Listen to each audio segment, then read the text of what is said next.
lessons from complex ERP implementations, how ERP almost killed gummy bears, and how AI tools bring new cybersecurity threats. Those are just a few of the topics we'll cover here in episode 224 of Transformation Ground Control. Welcome to Transformation Ground Control. Ground Control. The podcast that covers everything related to digital transformation. This podcast features technology agnostic and international discussions related to digital strategy, software selection, implementation, change management, business process optimization, and everything else you need to know to make your digital transformation project successful. Whether you're embarking on an ERP implementation, supply chain transformation, or any other business or digital transformation, this podcast is for you. Now, here's your host, Eric Kimberling. 5, 4, 3, 2, 1. Ground control to Major Tom. Hello, welcome to Transformation Ground Control, episode number 224. This is the podcast that has everything to do with digital strategy, people, process, and technology, and all other things related to digital transformation. And it's the tech agnostic view of digital transformation. So thanks for being here today. My name is Eric Kimberling. I'm the CEO of Third Stage Consulting. We're an independent consulting firm that helps clients throughout the world with their digital transformation journeys. And joining me, as always, is our co-host, Darian Chwialkowski. Darian, thanks for being here today. Yeah, thanks for having me. Exciting show planned for you today as we kick off summer in much of the world, at least the northern hemisphere. And so hope everyone's having a good summer so far, but not that this has anything to do with summertime, but in lieu of or in light of the summer months, we're going to talk about some digital transformation stuff, which we would do either way. We're gonna get into some social media questions to start the discussion. We'll get into some newsworthy topics to talk about agentic AI tools and how they're bringing new threats to cybersecurity. And later in the show, we'll have Kolodziey to talk about complex ERP implementations and some of the lessons from that.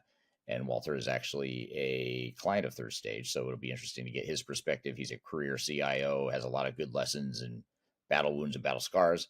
So it'll be great to chat with him here today about some of his lessons from complex ERP implementations. And when I say complex implementations, what I'm really talking about, or what we're going to talk about, is complex organizations. So diversified organizations, multinational organizations, larger organizations, high growth organizations. We want to talk about some of the nuances that are unique to those types of implementations. They're always going to be complicated no matter what, but in complex organizations, they're even more so. And then finally, last but not least, we'll get into how ERP systems in a botched ERP implementation almost made gummy bears disappear from the market. So we'll talk about some of the lessons learned from that ERP failure later in the show. But before we get to our guest and our other topics here today, what social media questions do we have from this week, Darian? Yeah, we have some interesting questions today. This first one is talking about different big consulting firms. And this one says, I don't agree. It is a responsibility of the customer to have the knowledge, workers, and partner with big firms he is referring to.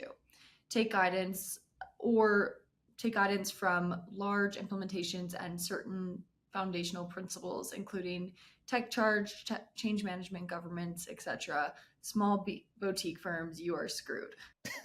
So I just wanted to get your response on that statement, I guess. Well, I don't think the smaller firms are screwed per se. I mean, it does help. There is something to be said for having scale and breadth of experience and breadth of clients and collateral and whatnot to draw from. But you definitely don't need a large, big four-ish sort of consulting firm to get that. In fact, I think for a lot of organizations, you're overpaying. You're getting an overcomplicated solution. And you're not getting a solution that is necessarily tailored to who you are and what you need as an organization. So, most of these bigger consulting firms get to be big or become big because they focus on one specific software and they're part of that machine. So SAP or Oracle or Microsoft or whoever it is that they're partnering with ends up fueling their growth because they're feeding them the business and they're working together to win that business to sell and deploy certain types of technology. So that by nature is just going to result in bigger or bigger consulting organizations, but that doesn't necessarily mean it's better or more cost effective or as agnostic as you might get from a smaller consulting firm that is tech agnostic. And I think they might be talking that comment may be directed at us amongst others at Third Stage. We're not a tiny company, but we're not nearly as big as the big four, big five consulting firms. So that's my knee jerk reaction to it. I think it's good to have options in the marketplace. Some companies are always going to gravitate to the big guys, but I think if I were going to pick one segment that is screwed, to use those in quotes, to quote the person, I think the big consulting firms are actually the one that's screwed, not for the reasons mentioned here, but because of AI. I think AI is going to cut the value proposition, what little was left of a lot of these big consulting firms, because so much of their work is low value work, stuff that can be offshore, stuff that can be done by junior level consultants.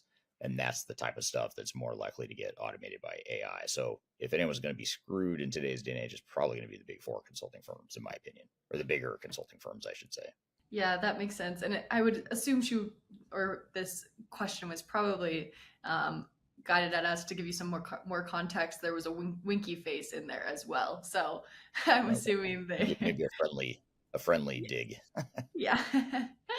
But moving on to our next question today. This one's really interesting. It's about kind of all the failures that Eric, if you've been on Eric's channel, you'll notice he posts failures on there and dives into why they failed and different things like that. This question is, what is truly interesting about these stories that Eric and Third Stage shares is that apart from the know-how that is included in all these cases, I think that most failure cases are related to SAP. Am I correct? Am I far off from the stats?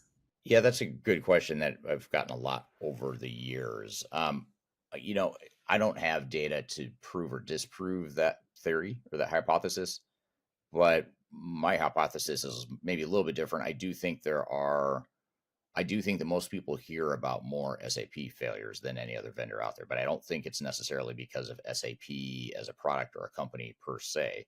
I do give SAP my fair share of criticism as well. So I'm not simply defending SAP here, but in their defense, they're a bigger software vendor with more customers, and their customers are more likely to be bigger, well-known consumer-facing brands that people have heard of. So when they fail, you're going to hear about it more than if, the $100 million mom and pop shop down the street that no one's ever heard of, if they fail, no one's going to hear about it. So SAP's customers, by definition, are more in the limelight, more visible to society. And the last thing I'd say is that SAP customers are also more likely to be a lot more complex. So they're, by definition, higher risk implementations, whether they're implementing SAP or whether they're implementing any other solution. I will say that we seem to come across a lot more troubled SAP S/4HANA implementations than we do Oracle Fusion or Microsoft D365. Although I will say, I think D365 has its fair share of failures and troubled projects. Oracle, I'm not as sure of, just because we don't see as much in that space as we do with SAP, Microsoft, Infor, Epicor, Workday, some of the other big ERP players out there.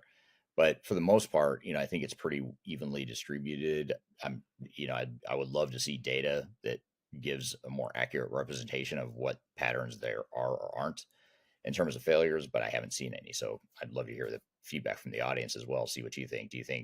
Love to hear what the audience think. Do you think SAP is more likely to fail than other providers, or do you think it's a widespread problem? Or I'd love to hear what the audience thinks here too. For sure. Yeah, that would be really interesting to kind of figure out the statistics on that as well.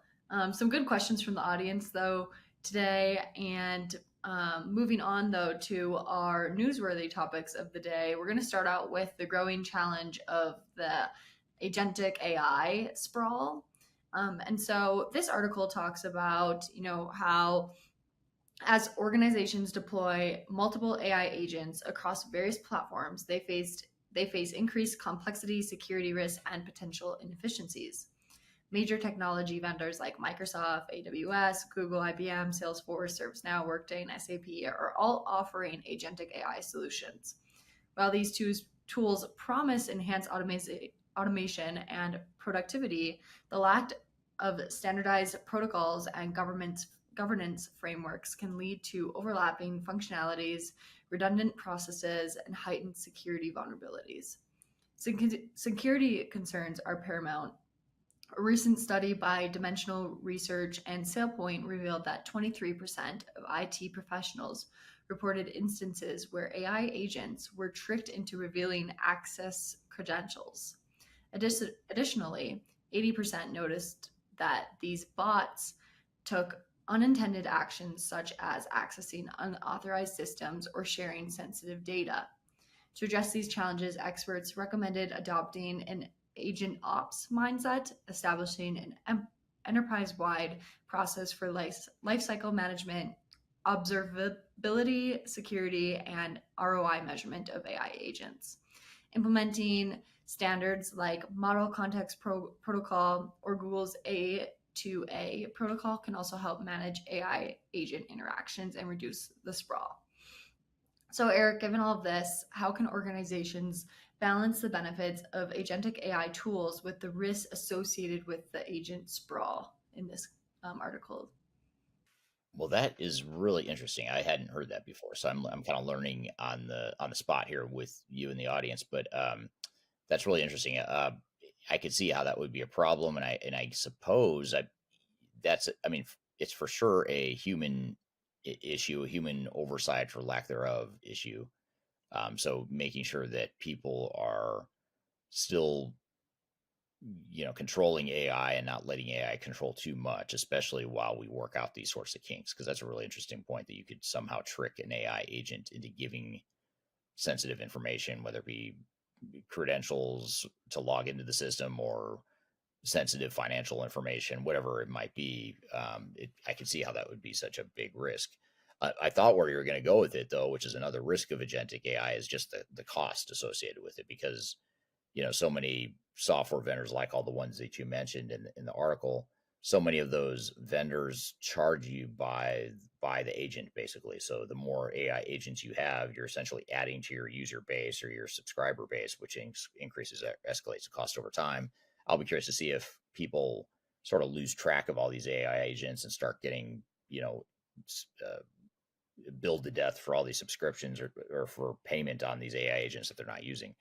And then you add to the fact that if they're all sitting out there doing their own thing and some are just laying dormant, maybe not being used, it seems like that would be another vulnerability from a cybersecurity perspective too. So I don't have a good answer for that, because I think part of it is still the fact that agentic AI and AI in general is still imperfect, and it's going to be a while before it really gets fine tuned. And it's gotten a lot better in the last year or two. But to your point, into this article's points, there's still issues that we haven't worked through and we haven't fully realized yet. So I think it's a great point, and that's probably why so many organizations are moving slowly, because of the uncertainty and the overwhelming nature and the fast changing nature of AI. I suspect that's a big part of why so many organizations aren't moving forward. Yeah, absolutely. And another thing I want to get your opinion on is what governance frameworks are essential for managing if a company does have multiple AI agents across their company. Well, I think first of all, you've got to train the people on how to use the agents, very clearly how to use the agents, and you've got to train the agents on what they can and can't and should and shouldn't be doing. So that's something I imagine you could train the agents to not to reveal IP or sensitive confidential information, definitely not login security credentials or whatever. So I think those are some of the things that come to mind. So it comes down to business processes and change management, and just understanding awareness, roles and responsibilities, accountability, all that stuff. It's all human stuff that's not necessarily just related to the agentic AI aspect of it. And kind of to your point too, of maybe companies starting to lose AIs or AI agents and having too many AI agents, in what ways can organizations streamline their AI agent deployments to avoid redundancy and inefficiency of agents doing the same thing or having too many things like that? Well, that's a hard one, because on one hand, you want to encourage, in some cases, you may want to encourage innovation and have people try and pilot different ways of using agentic AI. And that's what's going to get you some successes and some losses. There's going to be some failures, not catastrophic, but just that agentic AI use case just doesn't pan out, doesn't make sense. We tried it. We're not going to deploy it at scale. So what you do to retire an AI agent, I guess that would be one of the big questions there is what do you do about it after the fact? And then once you do have the success in mind, then how do you put it into more of a disciplined, structured way of rolling it out, just like you would any other technology when it comes to testing and data migration, training people on how to use the agent and training the AI models on what it can and can't do and what its parameters are.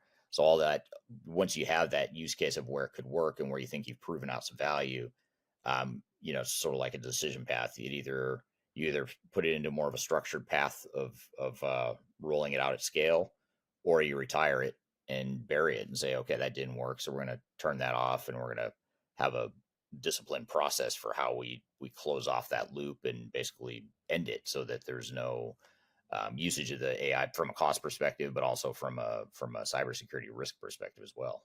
For sure. Yeah, it's super interesting, especially because usually one of our newsworthy topics, I feel like there's always, like we listed, the vendors that are always rolling out new agents and different things like that. So it's interesting to kind of think about it from the other side of things on the company side versus the vendor side for the topic today. But super interesting topic.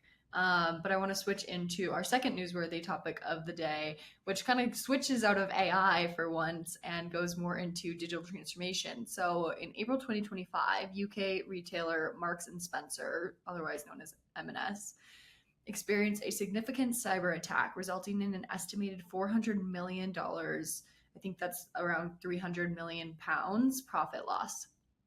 In response, M&S announced plans to expedite its digital transformation, aiming to complete a 2-year overhaul within 6 months. The CEO, Stuart Manchin, sorry if I'm saying that wrong, emphasized the company's commitment to recovery and innovation, stating, "We're seeking to make the most of the opportunity to accelerate the pace of improvement of our technology transformation and have found new and innovative ways of working." The accelerated plan focuses on restoring systems, operations, and customer services, with online shopping expected to resume by July. Despite the financial impact, M&S anticipates mitigating costs through insurance and strategic management, presenting these expenses separately on financial reports. Eric, given this information, what are the potential risks and benefits of compressing a 2-year digital transformation into 6 months? Yeah. Anytime you compress that much, that aggressively, the risks, in my experience and opinion, typically outweigh the potential benefits you think you're going to get. And usually the benefits you think you're going to get by accelerating and getting it done faster, usually they don't play out, and they were never realistic to begin with. Part of the problem you have in those situations too, no matter how dire the situation is, or no matter what your reasoning is for wanting to compress the deployment, is that you get software vendors and system integrators, implementers that love that idea. Like they love the idea of implementing 6 months because they can pull all their revenue forward. And instead of it being say it's a $10 million project over 2 years, now it can become a $10 million project in 6 months. And so any for-profit capitalist company is going to love that. And the other reason they're going to love it is because if it does run over, and it will run over, it's not going to get done in 6 months. So even if it's 9 or 12 or 18 months, whatever it is, that run rate that they staffed up for is going to continue. So that's how the cost for the client is going to spiral out of control. And that's how the perverse incentives work in this industry, where now the software vendors are happy, the implementation partners / system integrators happy because they're getting more revenue and they're getting it faster. And all along they've been telling you that this is a great idea, and then you're the one stuck, left holding the bag. So I think you just have to be real careful with that, because the operational disruption it can cost you exponentially more than the risk you thought you were addressing in the first place by compressing it. I understand why they'd want to do that and the urgency behind it, but you've got to really be objective and not rely on your software vendors, your implementation technical partners to convince you. Because I can tell you right now, I can save you a lot of time and money, and you don't even have to go ask them what they think. I can tell you right now, they're going to say it's a great idea. You should do that because it's great for them, and they would love that idea. So save yourself a bunch of time and money. There's some free consulting advice out of this podcast. Don't even bother asking your software vendor, because they're going to say, hey, great idea, let's do it. But what I would say is be really careful and have a really deliberate business case and a deliberate risk mitigation plan and a deliberate fallback plan as well. Because I rarely, if ever, have seen something that aggressive work in a compression strategy. Yeah, super interesting for sure. One follow-up question kind of to all of that is kind of what role does leadership play in steering the organization through? Obviously, this is more of a crisis-induced compression transformation. So what role do they play in that? Well, this is where they've got to educate themselves. They've got to make sure they're getting good advice from objective and tech agnostic partners. This is a really dangerous spot for boards because if you go to chances, just knowing what little I know about Marks and Spencer and the size and scale of that organization, I'm guessing they are probably reaching out to one of the big consultancies, one of the big software vendors. And again, the advice you're going to get in those ecosystems is probably conflicting with your own interests, and it's also conflicting with reality. So you have to make sure you're getting objective feedback from someone who doesn't have anything to gain by convincing you one way or the other. You want someone who's got no dog in the fight, or other than just making sure you are successful. So if they're making money off a software deployment or a software sale of sorts, along with implementation technology services, there's a conflict of interest right there, and you should not be asking those people for their opinions because they have a conflict of interest in advising you on what the best answer is in terms of doing that. And one kind of follow-up question to all of this, but related to other companies, is how can organizations enhance their cybersecurity frameworks to prevent similar attacks or similar situations to this? Yeah, I mean, I'd be curious to know. I don't know enough about the back office dealings of how this all happened. Was it truly a technology issue? Was it a human error? Was it just some sort of human mistake? I mean, there's a lot of things it could have been. And so I would need to know what the real root cause of the cybersecurity breach is, because it's too easy just to blame the technology and say, let's just rip it out and put in a new technology and that'll solve our problems. Because if the problem was human error, which there's a high likelihood it could be, or it could be that you weren't using the technology you have to its fullest capability. If it's one of those two things, then you're not fixing anything by putting in new technology. So you just want to understand the real root cause of what it was that would have caused that issue. And then if it was the technology, if it truly is a matter of, well, this technology is just so outdated that it's just too vulnerable and there's nothing we could do from a human perspective, then look to other third-party bolt-on cybersecurity providers that might be able to provide you a solution without necessarily having to go through a complete system replacement, because a complete system replacement, first of all, is going to take you a lot more time. It's going to be a lot more risky and costly. So why not just solve the urgent problems in a different, more targeted way if you can? And so those are the types of questions I would ask to make sure you're going the right direction. Because I have a feeling, again, I don't know all the details. We're not consulting to Marks and Spencer. They're not a client of ours. We don't have all the information, but my gut tells me they're going down the wrong path and they're chasing the wrong solution when there's probably a better, more cost-effective and risk-adjusted version of what they could be doing.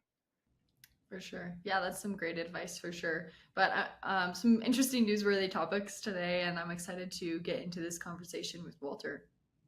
Yeah, Walter Kolodziey is, and I hope I'm pronouncing his name right. I've known him for years, and I still have a way of butchering his name. It's also an Eastern European name, much like yours, and his isn't nearly as hard to pronounce as Chwialkowski in the case of your last name, but it's still very difficult for me to pronounce.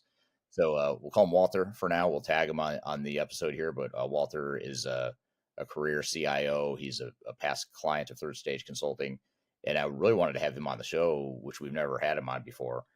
Wanted to have him on to talk about complex organizations and how they should treat ERP implementations, especially if you're a multinational or if you've grown through acquisition or you have multiple business units.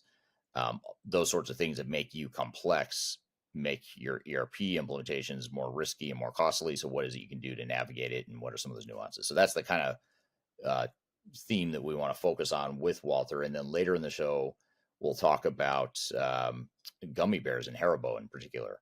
And their recent, a few years ago anyway, they had, right before COVID, they had a SAP implementation failure. So we're going to do a little case study on that and take some lessons away from that failure. So stick around. We've got a lot more to cover. We'll be right back with more Transformation Ground Control.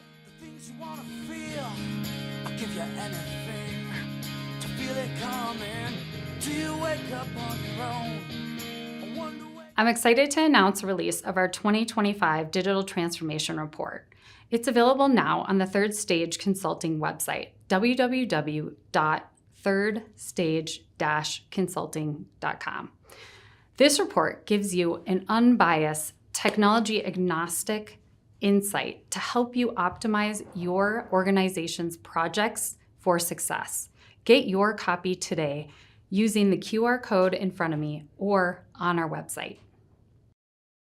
Are you looking for ways to promote your product or service to enterprise technology decision makers and influencers throughout the world, like the ones who listen to this podcast? Major Tom Productions creates media, events, and influencer marketing for B2B technology providers. Our productions are exciting, educational, disruptive, and effective. Most importantly, they create results. Our content is unlike any other in this industry, engaging, influential, and trusted by technology buyers and influencers throughout the world. Each month, our productions reach hundreds of thousands of targeted buyers and decision makers who trust and engage with our honest and tech-agnostic content. With long-tail viral results and engagement with our content, Major Tom Productions provides a way to reach your target market and create awareness, calls to action, and a connection with potential customers. So collaborate with us today. Learn how we can feature your product or service on podcasts such as Transformation Ground Control, Journey to S4HANA, and Journey to Dynamics 365. We can also feature your brand on our YouTube channel called Digital Transformation with Eric Kimberling, which boasts over 100,000 subscribers and over 2 million video views per year. You can also participate in our in-person events, including our Digital Stratosphere Conference. Contact us today to learn more. We can tailor a marketing campaign that works for you. We look forward to helping more people learn more about and become engaged with your brand.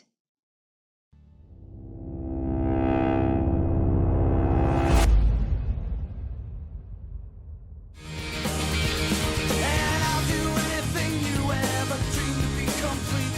Little pieces of the nothing that fall. Hello, welcome back to Transformation Ground Control, episode number 224. My name is Eric Kimberling here at Darian Chwialkowski. This is the tech agnostic podcast focused on digital transformation, including everything you need to know about strategy, people, process, and technology. So thanks for being here today. This show is sponsored by Third Stage Consulting, which is an independent tech agnostic consulting firm that helps clients throughout the world with their digital transformation journeys. And it is produced by Major Tom Productions. If you'd like to learn how to collaborate with us on this podcast and other content from Major Tom Productions, you can reach out to the contact information we've listed below. So excited for our next guest here today. Walter Kolodziey is a career CIO, former client of Third Stage Consulting, and he has worked with some very complex organizations over the years and done some complex projects with those organizations over the years. So we want to talk about some of the lessons from doing ERP implementations at complex organizations. So with all being said, Walter, welcome to the show. Well, thanks, Eric. I appreciate the opportunity and look forward to the dialogue today. A little background about myself, as Eric mentioned. I'm a IT executive at heart. You know, I've been in the industry for more years than I actually should admit to. I've been across multiple verticals: the healthcare industry, distribution, manufacturing, software development. Spent a lot of years in the software development side. My roles have been multifaceted, all the way from just at the director level operations to senior executive, CIO, VP of IT across these different verticals. Some of my strong points, I believe, are the ability to bring people together, bring organizations together, parts of organizations to focus on a single goal. Most of the time, those single goals are across different business units, different geographical units, different cultural units. One of the things that you'll hear from me a lot today is culture and sponsorship. it's really important when you're doing any type of change, so to speak, and not really just an IT change or a technology change, but any type of business change, is focus and understand your cultural differences, especially when you're looking at different geographical locations. I've spent a lot of time with organizations that have multiple units across North America, specifically up into Canada, down into Mexico. And you would think that specifically with Canada, forget all the communication and all the stuff you hear now about tariffs and stuff, but just in general, the people are different. Even though we interact, they speak English, speak French, but their cultural differences are significant when you get down into the nitty gritty. What I like to share with my people when I'm working with them is make sure that we focus on that, as I mentioned, but we also focus on communications, not just downstream to the staff who's doing the work, but upstream to the sponsorship and leadership. Whether anybody on this podcast is one of those sponsors or one of those on the governance boards to help drive some things, it's tremendously important that you have a very, very strong communications plan in your project plan. It's probably, I've told people, it's probably the most difficult piece of it. It's important to understand what's happening at the organizations that you're, the business units within an organization that you're trying to transform or change. But if you can't communicate and get people on board, you'll start losing the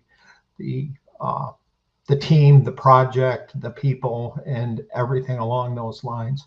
As Eric, I've listened to a lot of the podcasts that he's done or just his communication, and we all know that a very high percentage of ERP or software business transformations, migrations, implementations, pick your poison, fail. And I've come to find out, I've just very close to one that's just failed, in fact, from the outside as a observer and a consultant, that the reason why they failed is because of executive sponsorship and communications. So that's probably one of the most important things. So that's really interesting, because you've been a CIO for a long time. You've worked on a lot of different IT and ERP initiatives over the years.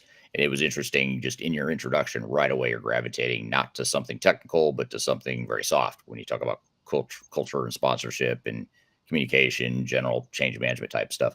What got you there? I know you said you listened to this to my podcast and my stuff, but there has to be something in your experience that led you there, and kind of what makes that top of mind for you based on your experience? Well, as I mentioned, failure, and failure hurts, because especially if you're vested in something and you believe you're doing a great job, but sometimes things are out of your control per se, because you can build the best plans you want, and whether it's take any one of the phase of a project plan, and I'm old school when I listen to that. When I talk about that stuff, there's certain things that you need to do and you need to manage.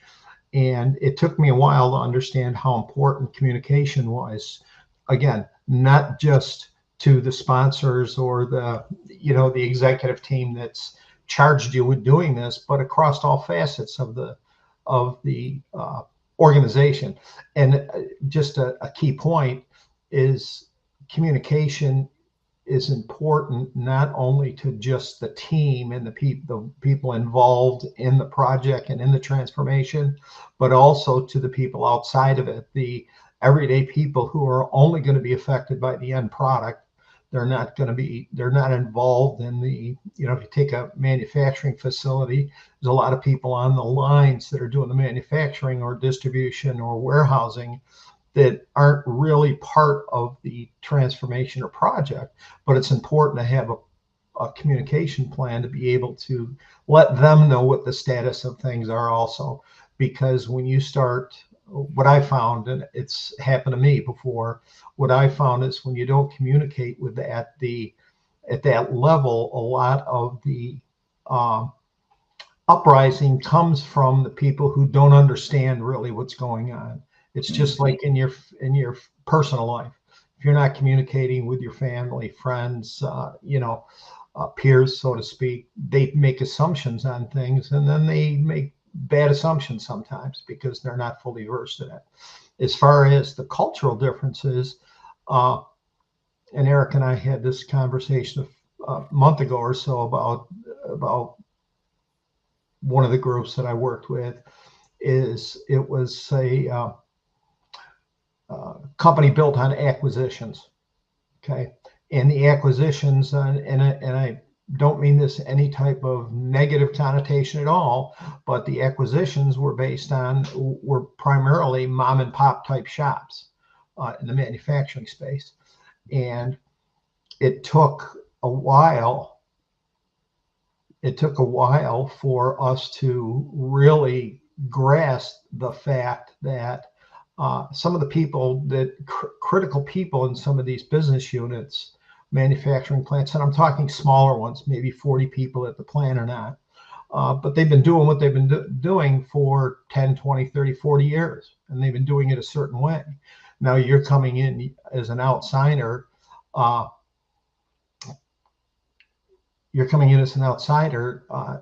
Theoretically trying to help, but the change you're affecting is critical. And you just don't understand the culture that they've never changed. We found some people that never used a PC. They were now supposed to use some type of automated product, whether it's a scan gun or a tablet or something like that. And they just, I wouldn't say that they couldn't do it. It's just that they couldn't get to doing it. If people understand that, they just had this barrier, and that surprised us because anybody in the technology field, like I'm assuming most of the people on the call today or on the podcast, and I know myself and I know Eric, we've been dealing with technology our careers. So to us, it's second nature. It's like, oh, duh type of thing. But to some people, it's just, it's foreign, even in today's society where everything is either on your iPhone or your Android device or on a PC or everything. Even your cars today there's automation within them that a lot of people don't even use. But that cultural change was really a shock to me. That cultural difference was a shock to me early on, not early on in my career, but probably halfway through my career, when it really became prevalent that you've got to manage, that you've got to understand the people, not just the process. Organization I worked with, their one of their mantras was people, performance, and profit, 3 Ps. And none of the 3 were most important. They were all as important, because if you can't successfully manage and drive all 3 of those, you're not going to succeed. You may succeed short term, but you're not going to succeed long term. Right. Yeah, that's really interesting, because you look at all the cultural nuances between different regions of the world. It's probably the most obvious one: different languages, different home cultures that people are growing up with. But then even within the same regions, within the same industries, very similar companies, otherwise, you could still get pretty significant cultural differences. And certainly in the case study or the use case you're talking about that you and I worked together on, there was a lot of that where there was just different nuances from the acquisitions, not only regional or geographic based cultures, but just like you said, mom and pop mentalities versus big corporate performance driven mentality. Those are 2 different cultures. And one of the important things along those lines, and you sort of, you've touched on it a little bit in either one of our conversations or earlier today, is the sponsorship or the governance, who's running the whole thing. It's extremely important that whoever those are, whatever layer of the organization are assigned that responsibility, whether it's the CEO, CFO, directors, or even at, managers or leaders, if they're given that authority and responsibility, that they understand the cultural differences also. And they're typically embedded in that culture. So it's sometimes difficult to have them focus on it. It's easy for an outsider to see that, but it's also difficult for an outsider, even if they're part of the business, In my case, a couple of them, I was part of the business. I wasn't a consultant or anything, and I'm not one to say that IT should be running a large, and running is a big, sort of a nebulous term, but running a large transition like this, I think it needs to be somebody outside of the group, but they need to be able to communicate and support the changes and support those changes throughout the implementation change, whatever you want to call this. Right. Yeah. One thing you were talking about that is really interesting is just coming out of the gates in this conversation. Quite frankly, it's pretty rare to have an IT career professional that's been in the IT space for a long time to think first about culture, strategy, communications, all the non-tech soft stuff that you just described. How did that differ from how you viewed things earlier in your career? I think you alluded to something along the lines of it took you a while to figure this out in your career. Was there like a tipping point or something, a milestone in your career, or a specific learning that led you to think, hey, maybe I'm not just an IT guy. Maybe I'm more than that. Maybe it's about and thanks for the question. It's kind of a great question. Number of years ago, and again, I won't put any years on my career because it'll date myself. But earlier in my career, I joined an organization that was going through a software upgrade. But it was one of these things that they were so far behind in their versions and mods and updates from the vendor, and it was Microsoft, it was Dynamics. They were so far behind, and they did so many internal modifications that there were some new features in the product that would be great for the organization to use.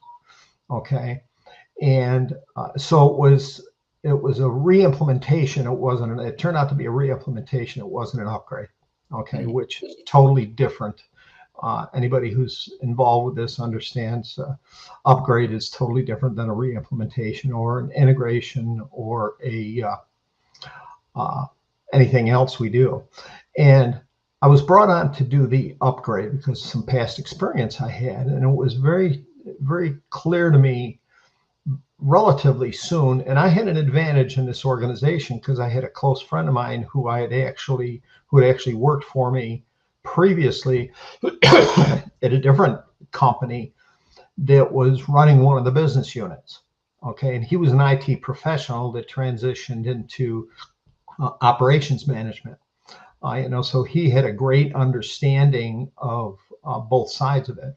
And we were struggling when I first came on, just to not me personal, but the project was struggling just because of the reluctance and the understanding of the staffs that we're not changing software, so why are we changing anything, if that makes any sense. They just couldn't get under the understanding that they would need to change business processes and change business practices, not just change the look of a screen or the way something like that, because of the features and functionality.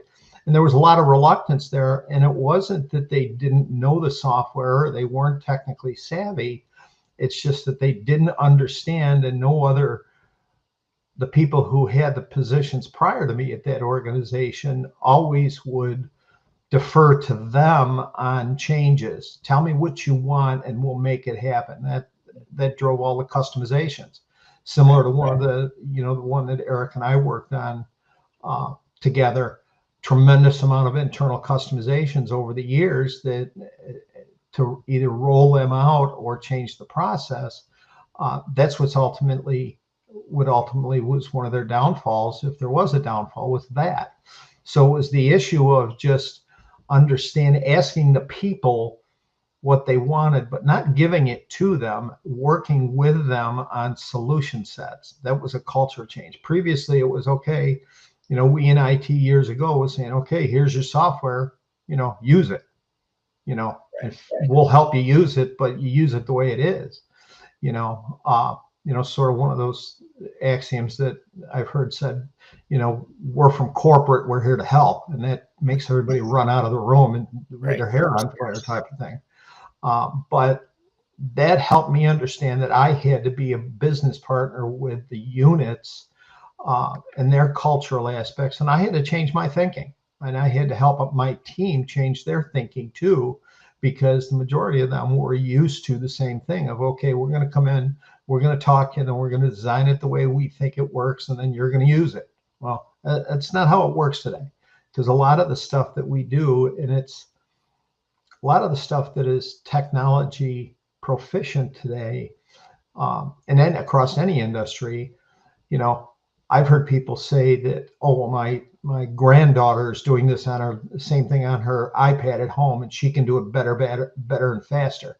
Well, that's the challenge we have moving forward. Is there's so much technology out there, it's difficult to bridge that gap. That there is a better way, and no, you can't just put 100 iPads on the floor and hope they all work together or do the same thing. Yeah, I mean, that's another important cultural dimension too, or a cultural difference that you get in different types of organizations. You just mentioned another one, which is age or demographic of education level.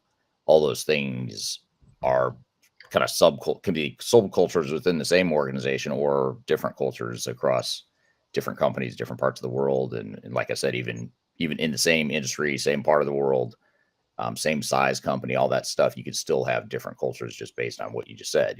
One has a younger workforce with different technology, and the other one has an older workforce with AS400 green screen type stuff, and those create and influence the cultures in very different ways. Yeah, and I see, I'm watching the questions that are coming off to the right-hand side here, as you mentioned, and this sort of points to one of the questions. I don't know if I'm going out of line or whatever here. No, I'll pop it on the screen once I see which one you're asking here. Yeah, it's how early in an integration or transformation do you think cultural assessment should happen, and who should own that piece? Leadership, HR, change management. It's a great question. I think that it should happen. This is the easy way out of it. It should happen as early in the project as possible. But it should be part of the project plan. It should be just as you're going out and interviewing from an operational standpoint, how the widgets are made, how the software is developed. You should be having interviews with selected people throughout the organization, and just try to understand through the affected part of the organization, and just try to get to know them, so to speak. I'm a proponent of, when you build a project team, you use, and I use the terminology, best and brightest out of the different functional business units to be part of that project team in some manner. Ideally, you'd like them to be 100% focused on them, but most businesses can't afford or will not afford. That's two different answers: cannot and will not afford to pull their best and brightest out, because the human capital plan for any transformation is important for not only during the project, but what they're going to be doing after the project is done. It's important to have people understand where they're going to be, because a lot of people think that technology is coming in and I'm going to be out of a job. That's not 100% accurate, but it does happen in some instances. But I think, to answer the question, that should be part of the evaluation from an operational and technology current state, how we run things, how we do things, and what we use to do it, to the people that are doing it. And they should be two separate verticals in my area. And as far as who should own it, I think the project team should, my personal opinion is, I think the project team should own it, because they know what questions to run. The other people that you've mentioned here, leadership, HR, change management, they're all critical in the process, because leadership's got to provide the staff that you're talking to for not just the technology evaluation, but the cultural evaluation. They've got to know that they have your support to not do their jobs at times, because they're going to be pulled off the floor to do things. And sometimes, if they're based on piecework or productivity, it could impact that. So leadership has to be supportive of that. HR has to provide. Personally, I've asked HR to give me backgrounds on the people who are going to be involved in it. So I understand where they've been in the organization, where they've come from outside the organization, because you really don't, you want to know if you're talking to somebody who has been in their job forever or somebody who has moved through the organization and had different experiences and understanding of different parts of it. Unknown caller. Sorry about that. I'll get rid of that Right. real quick. And then as far as change management is critical as far as I'm concerned, always critical, because it's a tracking mechanism. Okay, it's going to hold the team, the transition team, accountable, so to speak. It holds you accountable to what you're doing, and it helps you communicate, and also holds the business accountable. Okay, so change management is part of where do we want to change the people that you've given to me. I've had instances, and I think when we worked with Eric, we wanted to have backgrounds on everybody that he was going to put on our project. And not only just from a technical background, but from a interpersonnel skill set background. I've been in implementations where the business has provided, here's your team from the business to do this. And it's very hard, but we've been in situations and different things that we've had to say, we don't need this person, and we don't want this person anymore because they don't fit with the team. So we need somebody else. So that's why HR needs to be involved, because that could cause some issues. That's why the interview process is critical. But I think it should be run by the project team. Yeah, I totally agree. You don't necessarily want it or need it to be something that's external to the project or run by a separate team. You can have experts that are people that know change really well, really good at it, but they should be part of the team. And certainly the faces of change, the agents of change, should be that core team. And when you're doing a data gathering, you're doing your evaluations, every group that does it has a process to do that. And when I mean group, I mean consulting group, internal, external, however you want to call it, but they all have their methodology. So you want to keep that methodology and that process and the format as similar as possible, from not only just a technical review, but from a human capital review also, so that you're looking at the same formats for informations. If you have an outside entity do it, like let's say HR did the interviews from a cultural perspective, their output may be totally different than the output that you're used to seeing, and going to bundle up for the executive team, for the sponsorship team, to be able to review. Because remember what I mentioned earlier is communication is not just critical downstream to the team and to the business unit you're working with, but it's just as critical upstream to the sponsors, to the executive team, to the leaders of the different business units or functional units that you're working with. If you're going to go in and evaluate a manufacturing facility, let's say a quality control part of it, you want to make sure that you're communicating with the management of that quality control group also, so that they're part of, at least when their people come to them and say, hey, what this, that, or the other thing, that they're involved in the communications. Yeah, absolutely. I wanted to turn to a couple other audience comments and questions here. Fado sends a comment here saying, currently in a complex organization, implementing SAP spearheaded by IT. So thank you for your comment there. Trying not to cover your face there, Walter, but bear with me. I'll be right back with you. And then I want to say hello to Mohammed on LinkedIn, saying good morning all. And thank you for being here. Ryan on LinkedIn says good morning all. And one other question I wanted to ask you, in sort of shifting gears a little bit here, is related to alignment. You talked a little bit about alignment at the beginning of the conversation here, and I know the project that you and I worked on together, there was issues with alignment, not only culturally like you've been describing, but also just more sort of the strategies and the overall business needs of the different business units within an organization. What are some of the lessons learned or tips you have for companies that are trying to either ensure that you maintain that alignment, or if you don't have it, you get it up front somewhere before you get too far down the path of trying to attempt a change like this?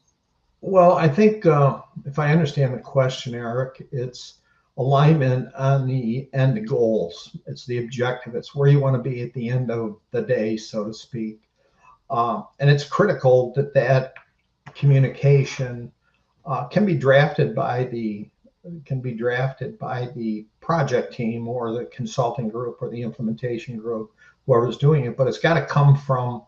I've always advocated that it comes from the highest senior level person in the organization downstream, so that they understand that what we're trying to obtain here, what we're trying to drive for, is coming from the top down.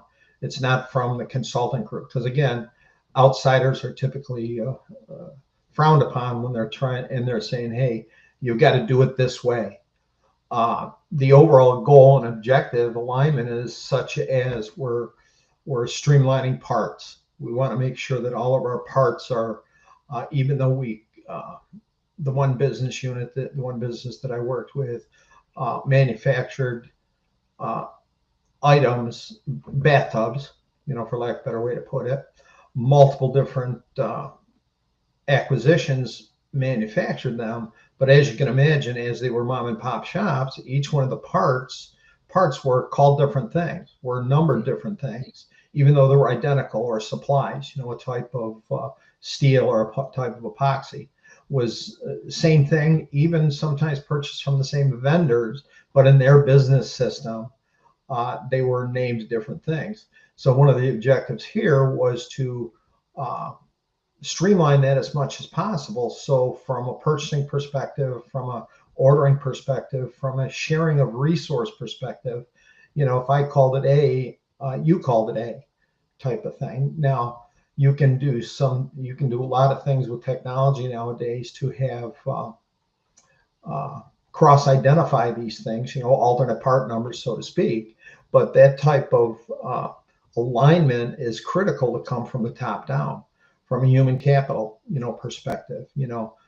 But we're going to change some things, change some people's roles and responsibilities, but we're going to try to make that as similar across an organization as possible. And the reason for that is because one organization I worked with had 40 different locations, and some of these locations were difficult to source human capital, source employees, just because of the locations. And some of it was pay scale, but some of it was location, in the boondocks, so to speak. But as similar as we had, functions and products, it was easier. It would make it easier in times of need to port people from one organization to another, short-term, long-term, permanent. And if we had that alignment with the staff to understand that, so there's growth for them. There may be a leadership role in Washington State, and I'm in North Carolina, and if there's a leadership role in Washington State that fits my capabilities, it's easier for me to go there and apply for that and try to get there. If there's similarities across the business, even in the names of things or the way we do things. So that type of alignment. But for me, it's critically important to start at the top and come down. And there can be additional communications at different layers of the organization coming downstream. But initially, that communication needs to come from the highest person or the designated highest person in the organization. We're here with Walter talking about ERP implementations at complex organizations. We've got a lot more to cover. We'll be right back with more Transformation Ground Control. Just tell me what you've got to say. Tell me, I've been waiting for so long to hear the truth. If you are involved in any sort of digital transformation or business change initiative, you will want to download the Digital Transformation Report. With its comprehensive overview of business and technology trends and best practices, this report is a must-have guide for any transformation project or executive team. Download this free report by visiting Third Stage Consulting at thirdstage-consulting.com. You can also visit our website to learn more about us or download independent reports, videos, and other best practices.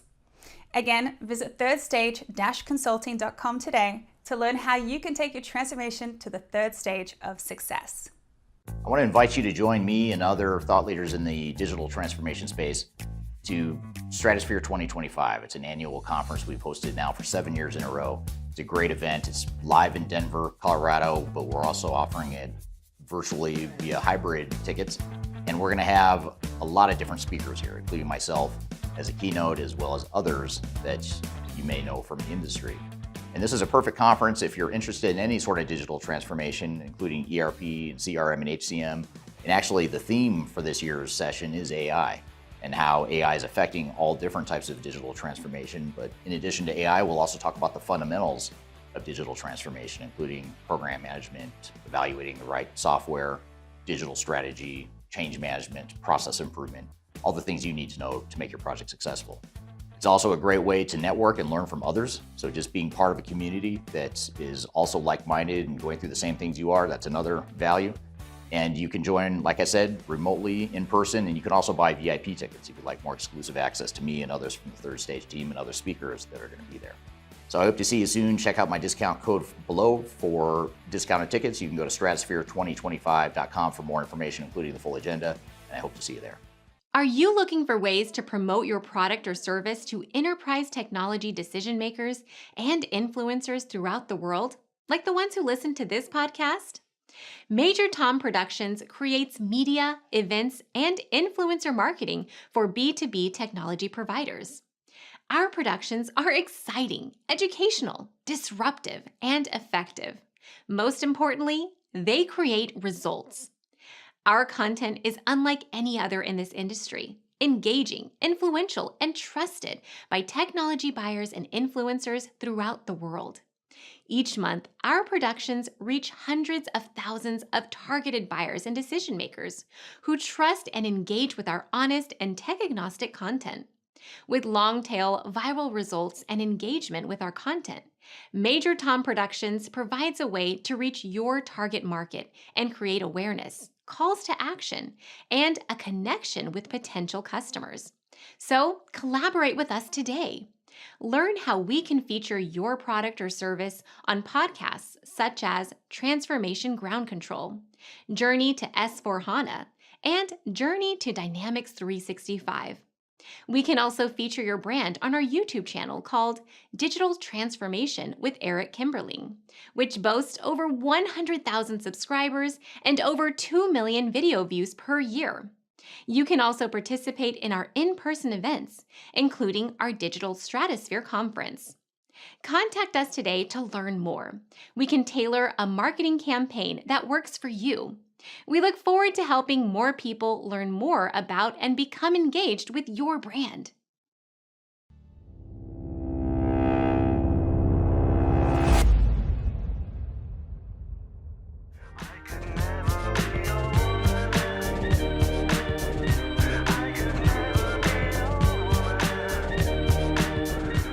Hello, welcome back to Transformation Ground Control, episode number 224. This is Eric Kimberling. I'm here at Darian Chwialkowski. You can find new episodes of this show every Wednesday by going to transformationgroundcontrol.com. The show is sponsored by Third Stage Consulting, an independent and tech-agnostic consulting firm that helps clients with their ERP implementations and their digital transformation journeys, and it is produced by Major Tom Productions. I'm here with Walter, who is a client of Third Stage Consulting. We're talking about ERP implementations at complex organizations and some of the lessons that go along with that. In today's day and age of decentralized management and servant leadership and all that, kind of buzzworthy stuff in management school and in management schools of thought right now, it's not quite as cool as it used to be to talk about sort of top down. I don't want to say command and control in a bad way, but sometimes you can perceive that as command and control. It's not, it seems like it's not taught in the same prominent way it used to be, but there's something to be said for that approach where you have that clarity of vision at the top. You don't just rely on your hundreds or your thousands or tens of thousands of employees to do whatever they want. You've got to have that sort of clarity from the top. And I think that's the nuance that gets lost. Yeah. And it at least from my perspective, you'll always hear me talk about a couple different things, and one that keeps coming up is communication plan. Okay, communication, and communication can and should be able to come from any parts of the team. Okay, as appropriate. Okay, but it's absolutely critical to make sure that the people who are involved, the people who are getting that communication, understand that it's supported upstream just as much as it's supported downstream. And the way that I found that out is that initially in the project, the communication comes from the top. Then it can start to feed its way down to the appropriate areas. But what I've always tried to do is someplace in here, and not on a like, okay, here's the once a month thing from the president of the company, but periodically in there, there's something coming down from the top down that touches on something, some critical milestone or critical event that shows the masses that the executives are still involved. Okay, it's not like they said it once and then we'll never hear from them again because they're busy. And then they're the ones who are going to be complaining that it's not right. So you try to keep that consistent, alignment, is a word that you could use here from the top down that says, yes, I'm involved, I'm listening, I get the communications, and congrats, or this is a great job, or we need to do this better, because again, you've got to communicate both the good stuff and the bad stuff too. You can't just wash it out and say everything's great, because anybody who's been involved in one of these initiatives, so to speak, understands that there's going to be pieces in it that you're going to fail. It's not going to end up the way you want it to be, and you're going to have to regroup and change or realign or do some things. So it's important to communicate both the good with the bad from the top, middle, and the bottom. So it's back to that communication process. You can't. A mentor of mine years and years ago said 99% of the time you can't over communicate. You just have to be aware that you will over communicate sometime or another, but you can never over communicate. Right. And if you do occasionally, by the way, it's not a bad thing. No, but I've yet to meet a project team member that said, you know what, we really over communicated. We should have communicated a little less. It's usually the total opposite, no matter how much they think. Yeah, the only caveat with that is the message itself. You just have to be careful with the message. You can overdo bad messaging. True. Like if so you're going to lay people off or something like that. Yeah. So you just have to be careful of that. But I agree 100%. You can't over communicate. Some people, hey, it's human nature. I mean, some people don't do a very good job of managing their inbound communications, whether it's text, whether it's email, whether it's whatever it is. So some things get lost in the shuffle. So a while back, I had the conversation with a person who was doing a piece of a project who didn't think we should communicate as much as we would. So we did a little survey, and some people weren't even reading his emails because they had so many other things to do. So the less he communicated, the more chance of missing the email was. And it's important that you get that communication out and change it just enough so it's not, change the format, change the timing, change the sequence of things you're gonna communicate. So a lot of people, myself included, and I'm sure a lot of people on the podcast here, if I get an email, as an example, from you, Eric, once a week about a project we're working on, and the first paragraph is always the same, right? Odds are I'm not going to read the rest of it. Oh, it's just the same stuff. Now, so if you change it around, a little bit, where you grab the attention of the people, they're more apt to read that. But more is better in this instance. Plus, you don't want to be you don't want to be on the end of the stick that you never told me. Right, that's true. And certain people, you can't have a one size fits all strategy either. I mean, some people are going to respond to emails or read emails, some aren't.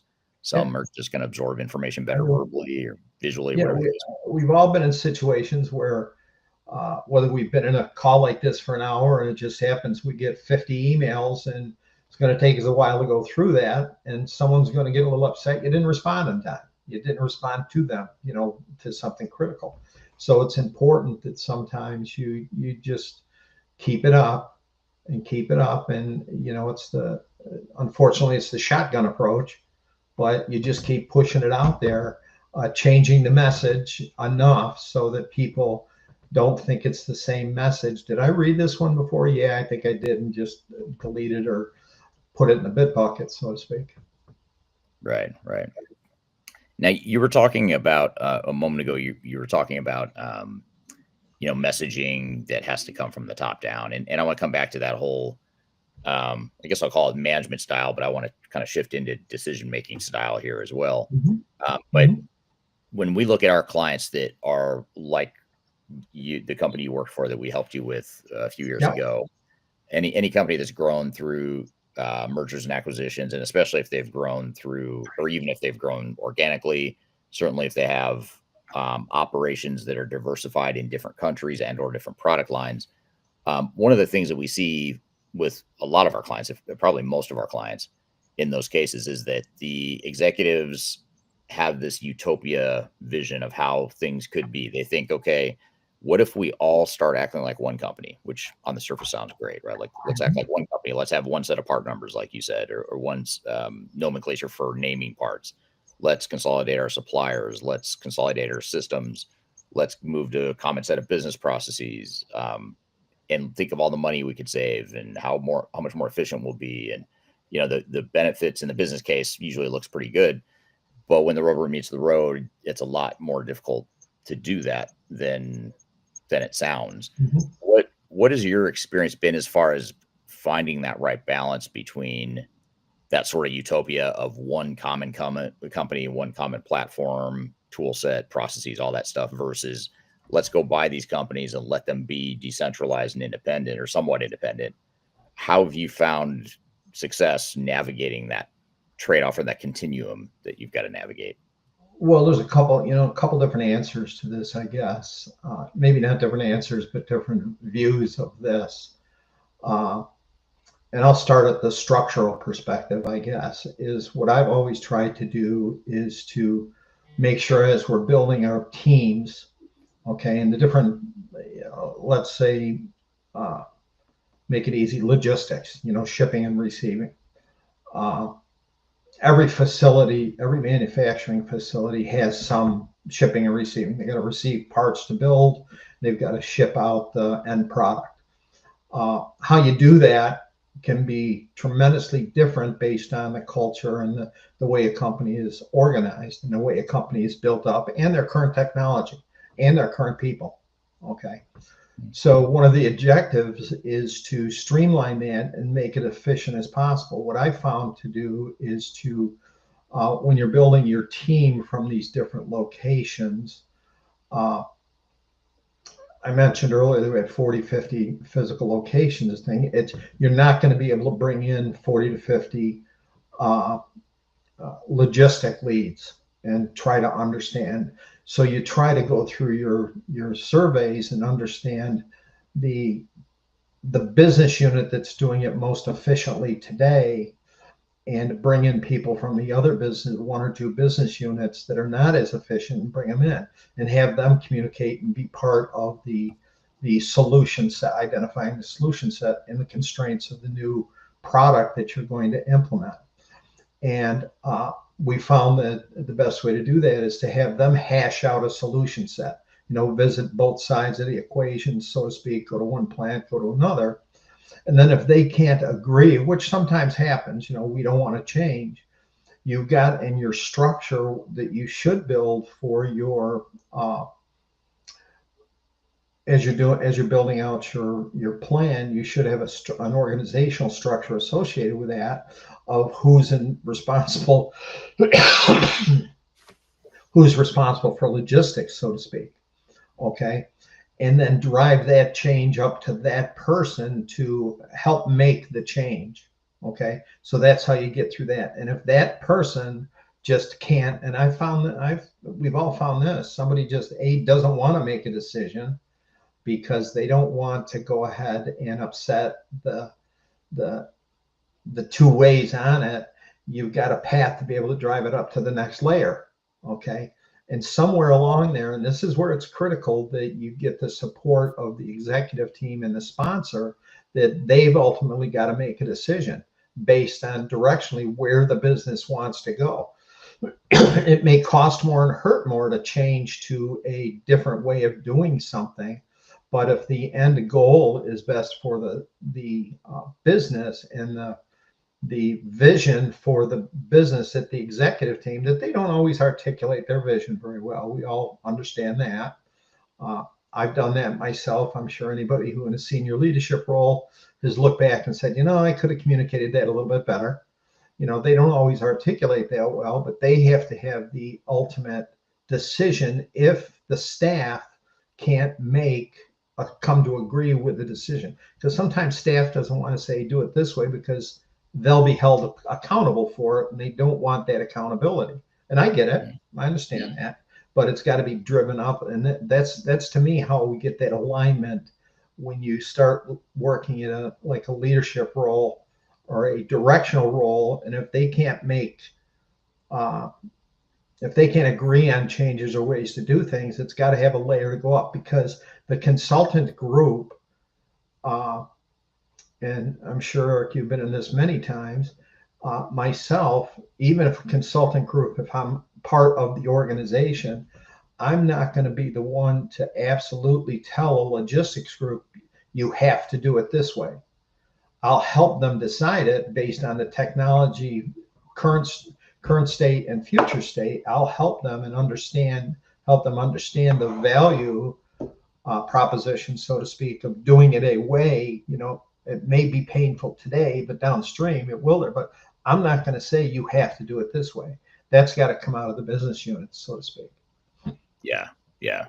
Well, and you were talking, you were sort of touching on the concept of consultants and just outside vendors in general, whether they're consultants or the software vendors, any other technical partners. How have you handled vendor management, or what are some of the tips that you have for people in terms of managing those outside parties and making sure they don't manage you? Well, it's important to have strong leadership internally to do that. And sometimes you have to change those interfaces, so to speak. But part of it goes back to the ability to monitor and manage and change the vendor components, so to speak. Not change not change third stage, so to speak, but go to third stage and say, hey, this person is not gelling with the group. He's trying to drive the group. He's not being collaborative, so to speak. He's not listening.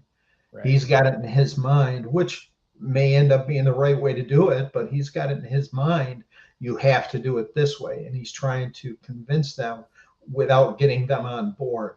So it's important that you go ahead and you monitor that, and you ask the team's involvement. And sometimes in a longer term implementation, a longer term transition, the vendor group or the consultant group builds relationships with the team, okay, that's doing it. And that's good. Sometimes it's good because you want them to be able to work together. But what I say, the other side of it is that sometimes you don't get the honest answers out of your team because they're in they like the consultant group, for lack of better. They like person A. He's a nice guy. He's only doing his job, so I'm not going to talk negative about him. So you've just got to watch and manage, and you've got to ask the tough questions.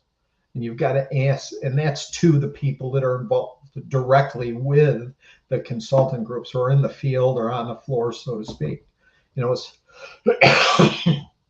Is he doing his job? Is she doing her job? How does she interact? Is she helping you understand where we're going as opposed to telling you where we're going, which is two totally different things. How do you navigate that though, when you have a team of people, some are more experienced or more sophisticated, more technically mature, whatever you want to call it. Some are more sophisticated than others. So in other words, you have some that just have never been through this before and they don't really understand or know what the right answer is, quote unquote. And so they're going to defer to someone like a third stage and say, well, third stage, the guy from third stage thinks that we should do this, so we might as well just do it, because I don't know, I don't have a better answer. So how do you navigate that to where it's like, it's almost like not a learned helplessness, but although we do see that at times, or it's almost it is a learned helplessness. Well, there's a couple methods that I've used, and part of that is to make sure that the staff understands that they're important.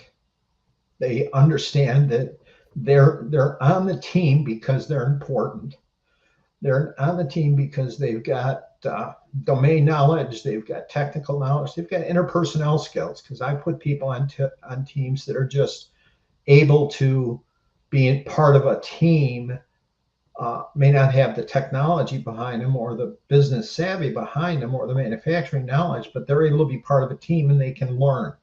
And they know that they're important to do that. You have sidebar conversations and you watch, you become involved. And it's really, from my perspective, running projects, there's a lot of things that, that you would be responsible for across an entity, across a project. It's absolutely important that you have parts of your IT group embedded with these two, whether it's a technology person, it's a business analyst, and because they're part of your team, you can talk to them differently than you can talk to a shipping clerk or an AP person or somebody like that. You can ask them and you can just say to them, okay, give me, hey, you're part of my team. I trust you 100%. Tell me what you're thinking. Tell me what the issues are, and they'll understand that they need to be forthwith talking back to you. And then you go back to the initial question was, the staff person, the logistics person, the AP person, who some are very well versed in what you're trying to do, and some are just hanging on, trying to understand and get to the next day. It's to make sure that they understand they're part of the team. They're important. And it's just like any meeting that you go to, meeting that you're involved with. It's important that you don't let anybody in the meeting sit there and be silent. You can't let them be silent. You've got to, it's inherent upon you as the person who's running the meeting or running a project team to draw those people in. Because if you try to draw them in and they just absolutely refuse, they don't need to be on the team anymore. You've got to find somebody else. They can't just be there to get out of working, so to speak. So you've got to make sure that they're part of the team. They're important. There's the old axiom again of there's no bad question. Ask a question. There's just the only bad part is not asking the question. So ask questions. Your view on something is something that possibly no one else has thought about because you're important. You're there for a reason. Yeah, that's great advice. It's sort of empowering them, valuing them. In some cases, we've also seen it work to educate them a little bit more up front, so they don't feel like they're experts necessarily, but they don't feel like they're playing catch up as much as right. And it sometimes positions them for the future too, because it's not just a technology future that they have. When you're going through these transitions, anybody who tells you that people's jobs aren't going to change they've got ulterior motives. People's jobs are going to change. That's all there is to it. Some for the good, some for the bad. That's just what it is. But if you have people involved on a project team, let's say from, again, logistics, AP, whatever, you can help them if that's what they want. You can help them position themselves for future opportunities, whether it's a bigger, better role with a new product you're implementing, or a bigger, better role doing something else because they've started to show themselves. They've become, more vocal and more confident in themselves. And it's how you build that backlog of staffing that you're going to need in the future because you're going to lose people during any type of transition. There's going to be people that say, no, I don't want to do this. Sometimes critical people to the organization who've been there a while. I've had people who've been there 10, 15, 20 years, and people thought that the business would fall apart if they left, which is great for the staff. I mean, great for the person, but they just didn't want to change because their job was going to change, and they left. And you need to have people, your I don't like to say it this way, but your B team that's going to step up to be the A team. Right. I'm a proponent of always having A, Bs, and Cs in your organization so that you can grow them, because there's always an opportunity, always positions that only need a C person to do them. Don't need an A person to do a C job. But it positionally allows you to put people in those that can grow. And a way you do that is through transition like this. You make sure that they're important. They know they're important. They know that they're part of the team. They're not there just because we needed headcount. Their input is valued. Even if you got to take them aside and talk to them and say, hey, you're not really offering anything. You don't have any ideas. And sometimes that opens them right up. Once it gets one-on-one, it'll open the people right up and say, okay, next time, just bring that up. I'll support you in it. I'll make sure that I'll support you when you bring that up. And it helps to open people up and be part of the process. Yeah, it's almost like you're giving them permission, and they just need to feel like, hey, you want my input. Absolutely. That's all I need to hear. Absolutely. So, if you were, just to sort of wrap this all up or bring it all full circle here, if you were advising a company that was just beginning their ERP implementation, I imagine there's many listening here right now that are just early in the stages of the first stages of their project, and or they haven't even started yet. What's the one piece of advice, or maybe one or two pieces of advice you'd give to those people just starting out? Well, there's a number, but probably the top of it is to validate the reason why you're doing it. Really understand why, the why. Okay. And if it's to, as you'd mentioned a couple times, streamline processes, acquisitions, human capital. We've got too many people we're paper-based, so we want to automate it. Understand the why. And you need to get that why, not just from you personally, especially if you're on the technology side, because you see things so differently than the business side, most cases, unless you've been in the business units. Technology people tend to get myopically focused on technology. But try to get that from outside your personal view, with interviews with the executive team, possibly with business unit directors, look for pain points. But then also the second point of this is to make sure absolutely you will fail if you don't have executive sponsor that is going to support this through the thick and thin, through the good part and the bad part, because there will be bad parts. There's anybody again who tells you this is all cupcakes and rainbows, it's not going to happen. Okay, right. There's going to be challenges. You're going to probably take a step back. I've always found that myself personally, when I develop project timelines, I always buffer into them time periods that if I think something's going to take, it's going to take us 6 months to do this, it's going to turn into 9 months on a project plan, because that always happens that way. But then again, it could turn into 12 months, but but it's absolutely critical that you get executive sponsorship from the highest executive you have in your organization, if possible, to make sure that they're aligned and they're on board with the project itself, the reason for it, and understanding there's going to be pain points. There's going to be issues. I had an executive, senior executive, one of the two owners of the company, tell me point blank, okay, we can do this, but there can't be any disruption to production or operations. Zero impact. And I said, then we can't do it. Yeah. I was honest with them. I said, we can't, because I don't know. Well, what's going to be impact? I don't know at this point. All I know historically is there will be. That's just what happens. You may lose a critical person on the team, either from the outside group or internal that's going to throw it up. You may have, you may buy another company. And that's happened before. We've acquired another company that we want onboarded before these other ones. Okay, well, here's the impact. So it's critically important that those two things that are most important to me: understand the why and the executive sponsorship. It's great advice. And that zero impact is a very unrealistic yet common expectation from executives. They want that reassurance that this is going to be easier than it really is going to be. Or and I'm sort of chuckling a little bit here, or it's you come up with a timeline for it, like for this business unit, it's going to take 9 months to do. Oh, you can't. You got to do it in 3. Well, okay, right. No, and it's hard it's tremendous. I'm sure you've walked away from projects because they've been unrealistic.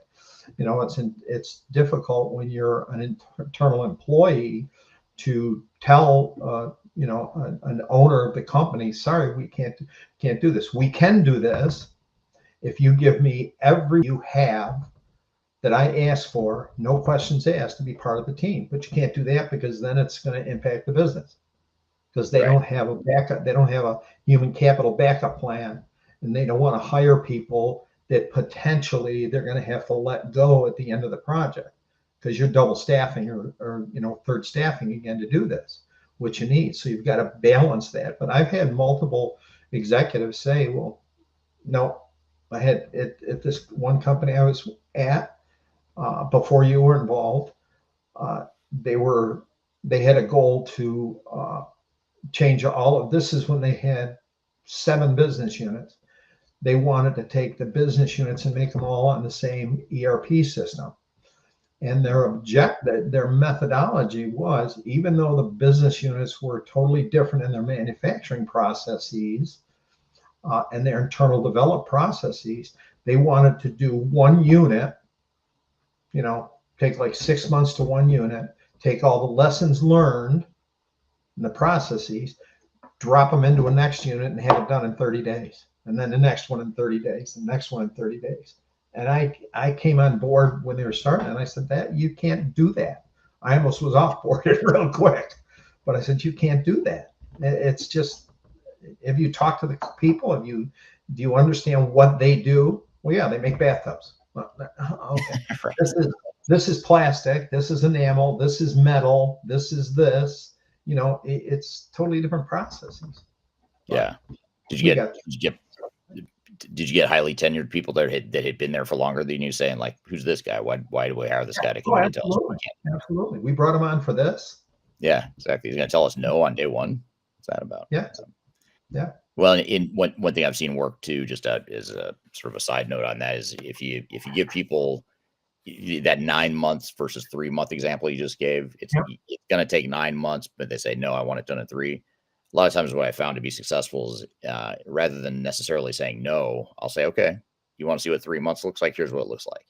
Yeah. And, you kind of lay out what that exactly looks like. And basically you're painting a picture of a train wreck that is not going to go well. And it's going to be a lot of risk, a lot of disruption, which I know you said this executive didn't want, or this executive team didn't want. So you sort of have to put it to them frame it in that way and say, but totally your choice, whichever option I don't recommend that option, but I do recommend that 9 month option. But if you do decide to go that path, here's what it looks like.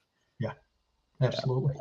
All right. Thank you, Walter. Great conversation. Appreciate your time here today and you sharing your knowledge, and very fascinating, interesting stuff you shared here today. And we got some great questions from the audience too, as well. So thanks to the audience for the good questions there. We've got a lot more to cover as it relates to that discussion and some of the themes from that interview. We are going to get to that here in just a moment. We're also going to get into the case study with Haribo and how their ERP implementation really threatened the gummy bear supply chain globally. So we're going to talk about some of the lessons from that. We've got a lot more to cover. We'll be right back with more Transformation Ground Control.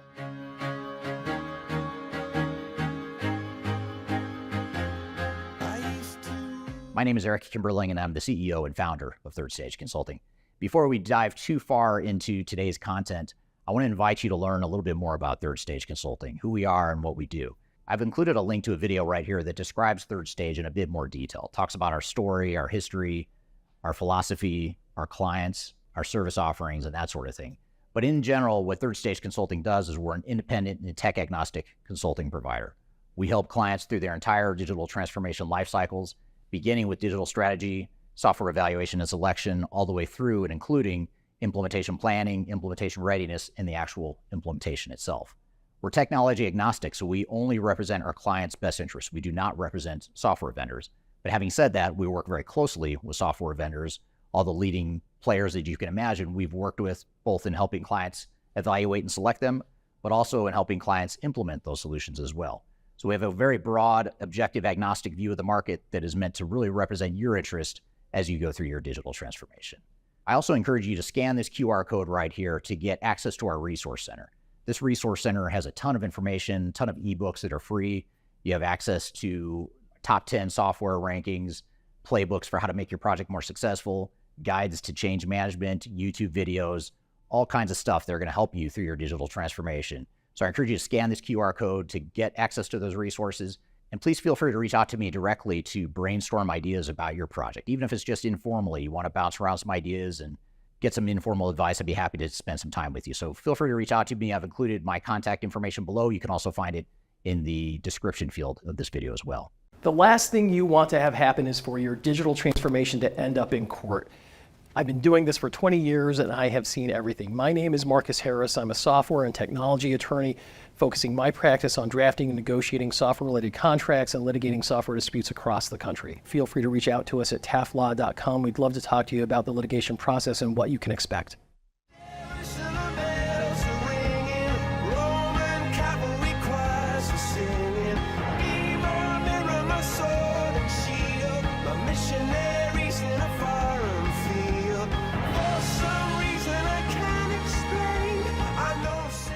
Hello, welcome back to Transformation Ground Control, episode number 224. My name is Eric Kimberly here at Darian Chwialkowski. You can find new episodes of this show every Wednesday by going to transformationgroundcontrol.com.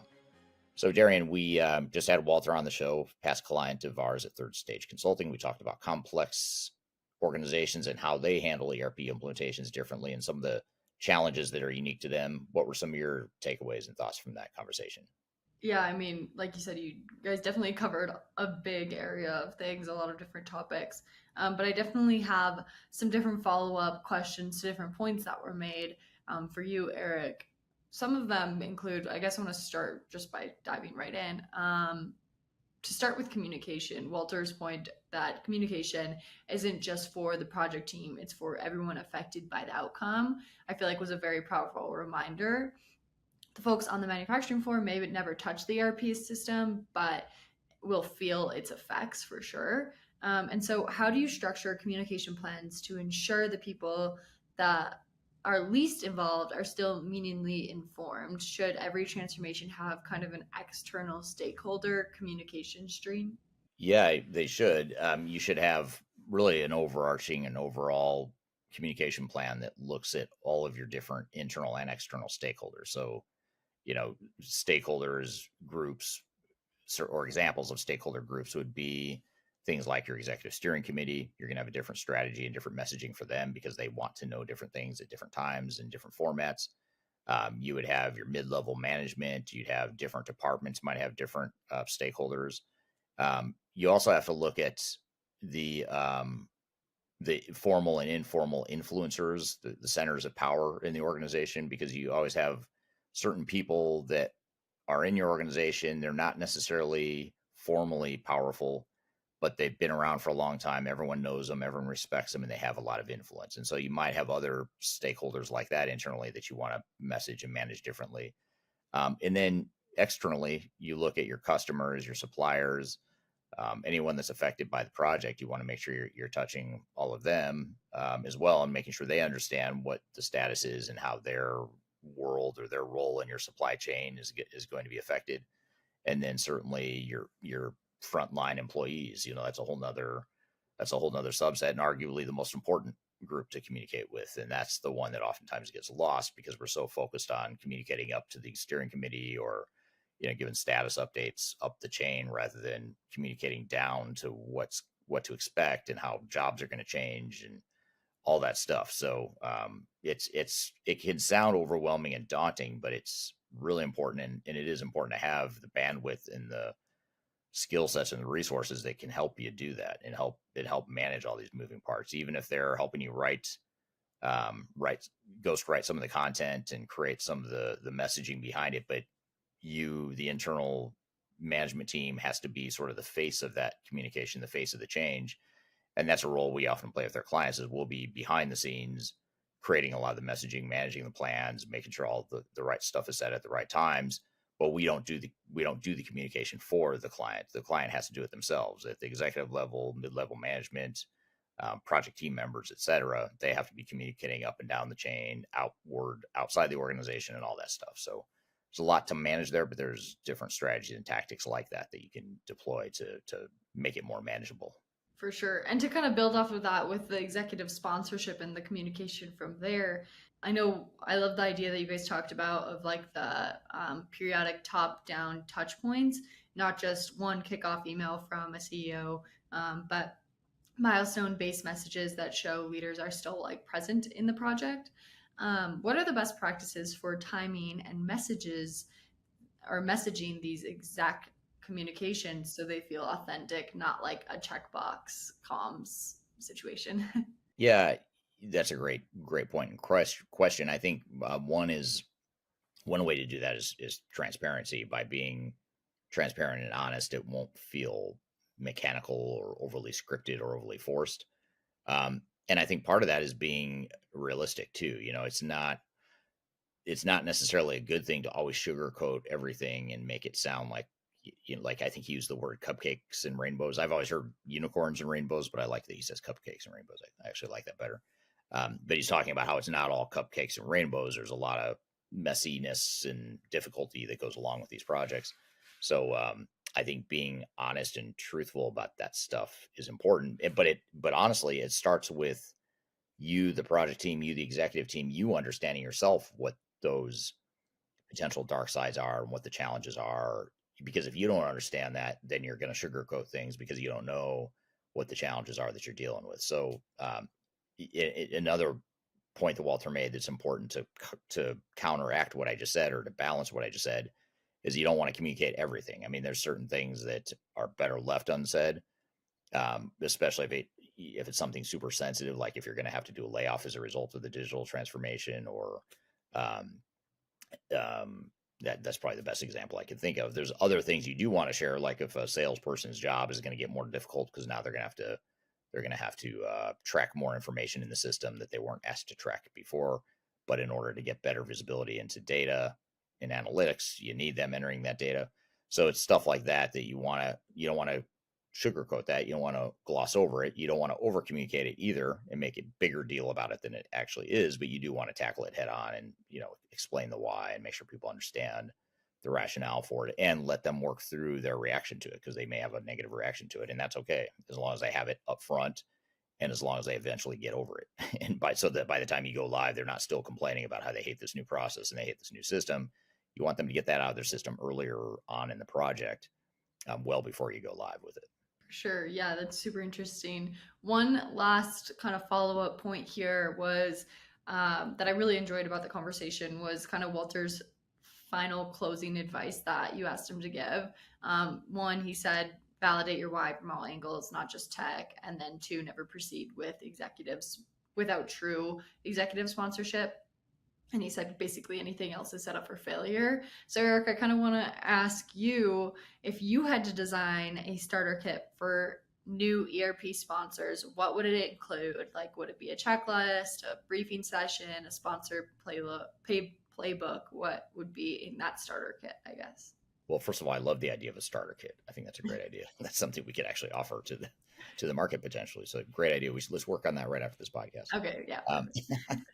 But half kidding aside, I would say, my version of, or my vision of the ideal starter kit would be to sit in the room with the executive team and start with a half-day session where all you do is talk about the strategy of the organization and how that translates into the technology strategy or the digital, the transformation strategy, whatever you want to call it. and what the expectations are, and really use that as a gauge to see how aligned the executive team is or isn't, to see how clear their vision is, and to see where they agree and disagree, because those chances are really high that in most organizations that you're not going to be 100% aligned. You're not going to be on the same page. You're not going to have the same vision of how a transformation project could best support the overall strategy and vision of the company. And so spending a half day or so, and we actually have done that many times with clients where we've got a whole workshop agenda that we'll do for half a day with executive teams to help get started on that journey. And it doesn't solve all your problems, but it gets you going on the right path, and it helps you understand what you're up against. Is the executive team as aligned as you think? It's probably not, I'm guessing, just based on experience. But what's more important than understanding that they're probably not as aligned as you think is understanding where they're misaligned and where their differing expectations are, and helping them see where their differing expectations are and helping them work through reconciling those differences. So that would be the first thing I would do, is just to, before you do anything, before you even think about new technology or rolling out process improvements or whatever, just sit in a room and do that sort of a workshop setting. That would be the ideal launching point, in my opinion, in most cases. Yeah, that's super, super interesting. For sure would be a good starting point, or starter kit, I guess, like I said. So, but yeah, that was a great conversation overall. And thanks for answering those follow-up questions. Those were really great. Absolutely. Yeah, good questions to have after the fact. And it's funny, we have these conversations and then you end up thinking of all these other things that we should have asked him, or we talk about amongst ourselves, and then it makes you want to have him back on so we can go ask him some more stuff that we forgot to ask him this time. So, yes, exactly. Great questions there. But he's a very knowledgeable guy, and appreciate Walter being on. And be sure to follow him on LinkedIn if you don't already. And we've included we've tagged him in the LinkedIn version of this podcast. We've tagged him there. You can also go search for him on LinkedIn if you are watching on a different platform. So we've got one more segment left. We want to get into a case study of a failed ERP implementation involving SAP at Haribo, which is the manufacturer of gummy bears. Actually, an interesting thing is I actually made this video back early on when I first started Third Stage, because this failure happened very shortly after I started the company. And I just realized a few months ago that the video was super low quality because I forgot I had made it and I forgot how bad it looked. But someone reposted it on LinkedIn or something, and I saw it and I saw how bad it was as far as just the production quality. And I thought, that's a video that was popular enough and it's such a hot topic that I thought it'd be worth remaking, basically, and refreshing it, making it look better and adding some new content to it. So recreated this video 6 or so years later. We just launched it on my YouTube channel, and it's gotten a lot of attention there. So we want to play it for you here today, and then we're going to come back and talk about some of the lessons learned from it. So let's roll the clip that outlines the case study of an SAP failure at Haribo, which is a food and candy manufacturer. First of all, let's talk about why this ERP implementation would be considered a failure by most. The first reason isn't just because the company spent too much time and money on the project, which they did, but it's more the end result. It's the effect that the implementation had on their operations. More specifically, they went live on this SAP software right at peak candy buying season near Christmas during the holidays. And that was when they ran into shortages and supply chain issues as a result of the fact that their ERP system could not adequately manage the information they needed to effectively manage their supply chain. So that's reason number one. The second reason why this would be considered a failure is that the company actually increased their operational costs post-go live because they had to hire people and pay people to stabilize and support the system, as well as manual workarounds required to work outside of the system that they had just implemented. And then finally, perhaps most importantly, the bottom line was, and this is according to analysts, there's no public information available here, but industry analysts estimate that the company lost millions of euros post-implementation as a result of the fact that they couldn't ship product and keep product on the shelves. So all these reasons are typically the exact opposite of why organizations go to implement ERP systems. Most companies are trying to become more efficient and get more throughput with their inventory and get more products out on the shelves and sell to more people and get a positive ROI. In this case, Haribo clearly got a negative ROI on their implementation, and it disrupted their operations more than it helped, especially in the short term. Now, that's an overview of the failure and what happened with the implementation, but now let's talk about what some of the lessons are and takeaways and what exactly happened and why this project failed.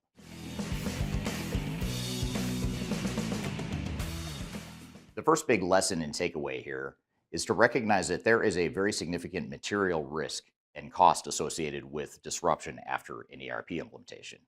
Most of the time when organizations are implementing ERP systems, their instincts are to manage the implementation cost, manage the budget, manage the timeline, manage resources, all the stuff leading up to go live.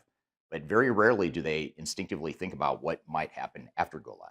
They might have a fancy, nice looking business case that shows that they're going to get this huge ROI. They're going to get all these inventory savings and all these pie in the sky pipe dreams of what the ERP system could deliver to the organization on a good day. But what they don't typically do is look at what happens if we can't ship product. What if we can't run payroll? What if we can't close the books? What if we damage our customer experience or our brand long term? What does that cost us? And that's the real risk. That's the real cost associated with implementations like this. And when you're a company like Haribo and you're going through a failure, oftentimes you want to stop the bleeding. So oftentimes what happens with companies like Haribo is they'll say, hey, we're already spending this much money. At some point we need to go live. At some point we need to stop spending. We need to get our resources back to their day jobs, all that stuff, which makes sense. You do eventually want to do that. But what they don't do is look at, for the money and time they save by doing that during the implementation, what type of impact does that have to the risk post-implementation? And so really quantifying the magnitude of risk and the magnitude of operational disruption and the costs associated with that is all really important. And that should be something you look at because that's going to help you make better decisions around increasing cost or investing more potentially in your implementation in the name of mitigating risk longer term. Now, you still need to mitigate short-term risk. You don't want your implementation to spiral out of control or just spend more money in the name of hoping to mitigate risk. You have to have a clear and deliberate connection between the two. But you do absolutely want to look at what is that cost of operational risk and how can we minimize that in addition to our shorter-term implementation costs.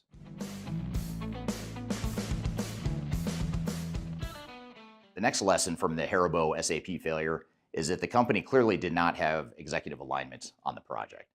And the reason I know this, and this isn't public information, it's not something that I know from having inside information, but the outcome of the project tells me that there's no possible way that this company was fully aligned and the executives are fully on board with making this a successful project.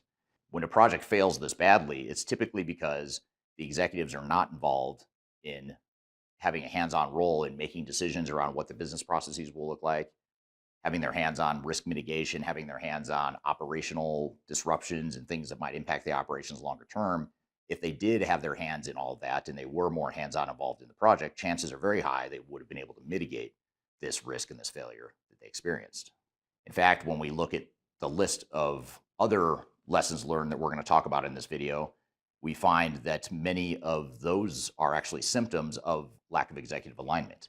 So we'll talk about that as we go through this. But for example, when you have an implementation that doesn't meet your core business requirements or your evolving business requirements, that's typically a symptom of the fact that your executives weren't aligned and weren't providing that clarity of direction and that future state vision for your organization and for the technology project team early on. So these are just some of the things you need to think about in terms of what symptoms might be caused by the fact that you have a lack of internal executive alignment.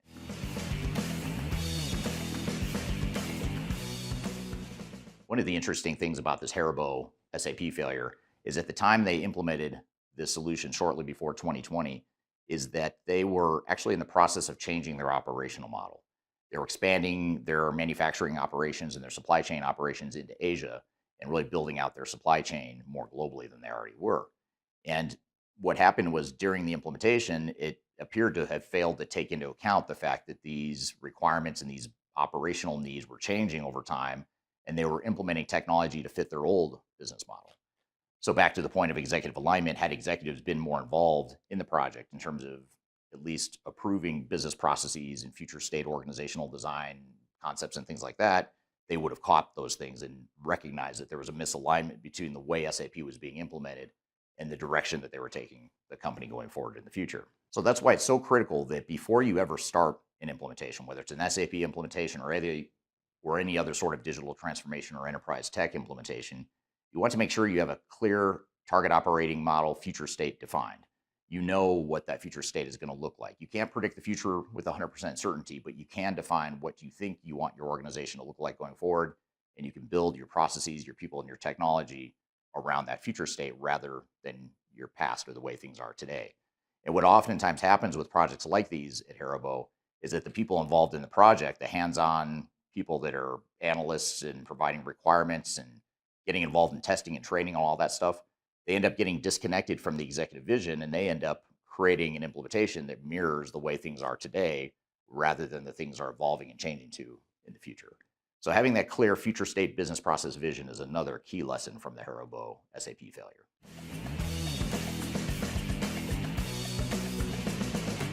Another lesson from the Haribo SAP failure is the fact that testing is so important. And I think on the surface, we kind of know this. You have to test the technology and make sure it works and that you've worked out all the bugs and that sort of thing. But testing actually goes well beyond technical testing. Most organizations are fairly good at technical testing, although I will argue there's a lot of companies out there and a lot of system integrators that fail even in the technical testing. But the bigger risk beyond making sure that the bugs are worked out and that the technology works is making sure that the technology works for your business and for your people. And that's where you come into user acceptance testing or conference room pilots, which are two common terms describing how the business users will take the software and test it against defined processes and requirements based on that future state that the organization is pursuing. And during that process, you inevitably find that there's certain use cases or different processes within your organizations that don't quite fit with the software, or the software doesn't fit with what you need from those specific processes. And that's the whole point of user acceptance testing, is to make sure that you identify and document what those disconnects are and you work through them and you fix them. You're either going to fix the technology, you're going to fix the process, or you're going to fix the way people's jobs are designed, and you're going to define all that and fix all that before you go live. If you wait until production or post go live, and then you run into those problems, that's when you run into these massive supply chain failures that Haribo experienced with gummy bears and other types of candy. So making sure that you have adequate testing that's focused not just on technology, but more importantly, the business side of testing is another key lesson from the Haribo ERP implementation failure. So that is our video case study about the Haribo SAP ERP implementation failure. What were some of your thoughts and takeaways from that, Darian? Yeah, it was super interesting for sure, like you said. And I think actually our question of the day that was about SAP failures and is it always SAP kind of was funny because this was another SAP failure that we highlighted. And so I was just thinking back to that, which was interesting. But I have a couple follow-up questions for you, Eric. One, when you first heard about this implementation, did anything about it actually like shock you or surprise you, or is this just kind of another example of like just another failure for the same old? I think the main thing that shocked me was the price tag. I mean, it was over $500,000 in cost, and it is just, it baffles me to understand how, no matter how big the company is, spending $500 million on anything is a huge deal. And I can't help but think that if a company was implementing $500 million on new stores or new factories or new warehouses, a new fleet of trucks, whatever it might be, I have trouble believing in any situation, in any world, any universe where an executive team would just let it fly, let it ride. Like, we're going to spend this $500 million, $500 million or more, and we're just going to let someone go manage that. We'll let the outside vendors figure some things out, and those trucks and the factories and the stores will all be ready, and they'll be ready for us in a couple of years, and we'll be good to go. That would never happen. But yet, when it comes to a big, massive ERP implementation, yeah, it probably didn't start as a $500 million budget, and that was probably a big part of the problem, but it probably started with some pretty significant budgetary number that ballooned and spiraled out of control. And I don't know what it took for someone to finally say, hey, time out. This is a failure. Let's stop it. Let's stop the bleeding. I don't know. I just don't understand the organizational dynamics that get you there. And usually when we get involved, like with expert witness projects and project recoveries, where we go in and clean those up, we can't explain it then either. It just sort of happens. It just, people lose track of it. It just sort of it's like a project that, like an organism that just evolves into something you can't control, and no one thinks to go try to tighten it up or manage it better until someone one day says, whoa, we have spent a huge amount of money on this. What's going on? I just don't understand how it takes that long to get there, I guess that's the most shocking thing to me. But yet, it's not just Haribo. There's been a lot of other companies that have spent even more than that. I think the biggest price tag I've seen is over $1 billion. The biggest lawsuit I've been involved with as an expert witness, I think it was like 1.1 or 1.2 billion. for a big utility company, and that was even more of a disaster. So Wow. it happens Yeah. too often. Definitely. And to kind of go off of that, do you think that, I know a lot of this, you kind of talked in the video about the go live part. Do you think that a lot of executives sometimes are just like pushing for go live because they're like, I'm sick of spending money? Or what is kind of is there a reason other than that they're pushing go live, things like that? Yeah. I had I think I've talked about it in, videos or blogs like over the years in passing, but I had a early formative project, when I first started my last company at Panorama Consulting. When I started that company, it was back in the early days of Panorama when I was still managing a lot of the projects. Like I was kind of overseeing at a pretty close level of detail, or, I was very close to all the projects. And this was one of our bigger clients, which wasn't a huge company. It was a mid-sized manufacturer, and they were implementing Epicor, was the ERP system. And during the implementation, we had told them 2 different times that the testing wasn't ready because they had decided to do a bunch of customization. And so we were helping them through that customization process. And then they kept adding requirements, and we were having trouble getting them to just stop changing things, stop adding to the requirements list. We need to lock things down so that we can eventually finish testing, train, and go live. But they kept adding, and it kept pushing things out. And we pushed it out twice already and added to the price tag and to the timeline. And then finally, the CEO just said, "Stop! Enough is enough. We are going live on this date," because we had tried to get him to move it again by another 30 days. And the end result of just rough numbers, I don't have the exact numbers in my head, but roughly speaking, I think it was going to add $60,000 or $70,000 to the implementation to extend it by another month. So it wasn't a huge project to begin with, but for this company, it was. It was going to be $70,000 to extend it for 30 more days to finish, to add the buffer for testing and all the stuff we had to do leading up to training. And the CEO said, "No, I am not extending the timeline again. I'm not adding you the budget. We are done. We are going live." And then we went live, and they lost over $10 million of customer orders. So they got those orders weren't just lost like delayed; they were lost like canceled. Like customer says, "Forget it. You can't get it here by the date I need it." Then the order is canceled. So, they saved $60-some thousand by not extending the project. I don't know that would have solved all their problems, but as an end result, they ended up losing $10 million in sales and had a lot of pissed off customers. So you have to look at the long game too. Even if it sucks and you don't want to make the decision, you do have to look rationally and in a non-emotional way of, well, I really don't want to spend more money on this project, but I also really don't want my operations to fail as a result of this. So, you've got a couple options there.